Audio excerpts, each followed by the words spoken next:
Rolling options is not about being clever. It is about damage control, flexibility, and buying yourself time when a trade does not behave the way you politely asked it to.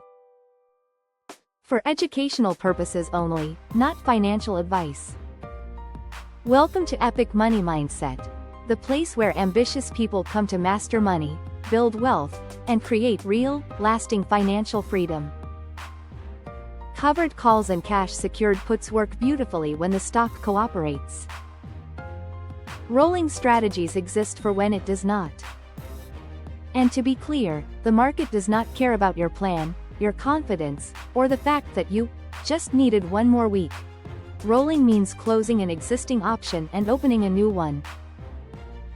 You are not erasing the mistake. You are managing it.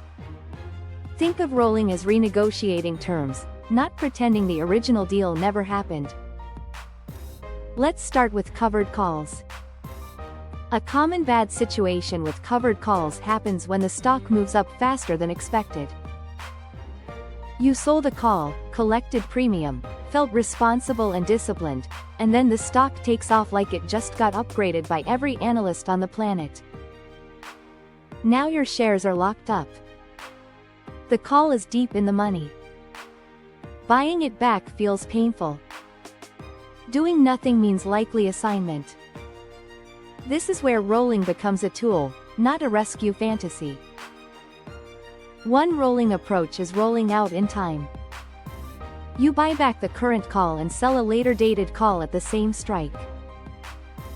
This often reduces immediate assignment risk and gives the stock more time to cool off.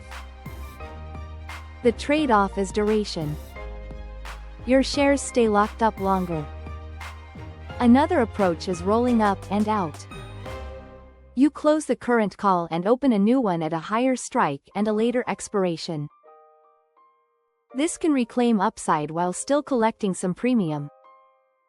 The downside is that this only works if the stock movement and volatility support it. Sometimes the math simply says no, and the market is not obligated to be generous. Here is a simple example. You own a stock at $100. You sold a $105 call and collected $200. The stock jumps to $112. That call is now expensive. You can roll to a $110 call next month, collect additional premium, and give yourself more room. You did not escape the situation. You managed it. The key warning with rolling covered calls is this: rolling does not eliminate opportunity cost. If the stock continues to run, you may still miss upside. Rolling is about improving position quality, not restoring perfection.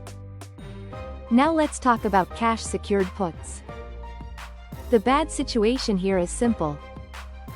You sold a put at a price you said you would be happy buying it, and the stock keeps falling like it did not hear you. Rolling puts is emotionally harder because now you are staring at a potential purchase price that no longer feels attractive.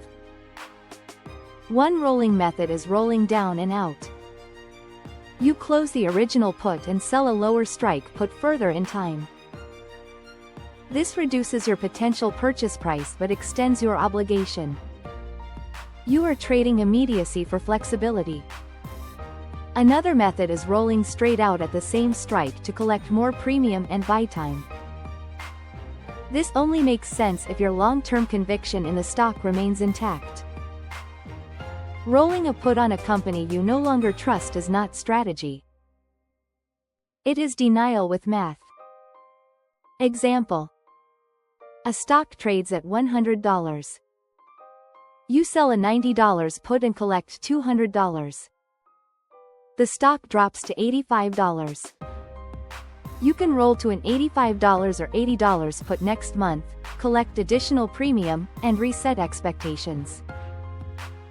You are not avoiding assignment forever. You are repositioning. Here is the most important warning with rolling puts. You are still committing to buy the stock. If the stock drops far below your strike, rolling does not save you from loss. It only smooths entry and reduces regret, if the company is still worth owning. Rolling strategies require planning before the trade even exists. Before selling any option, decide what "too far" looks like. Decide what price movement would trigger a roll. Decide how much additional capital or time you are willing to commit. If those decisions are made after panic sets in, the roll becomes reactive instead of strategic. Cutting losses in rolling strategies is not about emotion. It is about broken assumptions. If the reason you sold the option no longer exists, the business changed, the thesis changed, or the capital requirement is no longer appropriate, the best roll may be no roll at all. Another mistake people make is rolling just to avoid assignment. Assignment is not failure. Assignment is execution. The real failure is rolling endlessly on a stock you never wanted to own. Also understand that rolling can create the illusion of constant income while quietly increasing risk. Longer durations mean longer exposure. Lower strikes mean less buffer. Rolling is a tool, not a magic eraser. The best rolling strategies are boring. They are planned. They accept imperfection. They focus on improving odds, not winning arguments with the market. If you want to explore these strategies yourself, you can check the Robinhood link under this video to see how the platform works. Rolling covered calls and cash secured puts is not about being right. It is about staying in control when things go wrong. When done correctly, rolling turns bad situations into manageable ones. When done emotionally, it turns small problems into long stories you do not want to revisit. Thank you for watching Epic Money Mindset. If this brought value to your life, stay connected and pass the insight forward. I'm grateful to have you here, and I'll see you in the next video.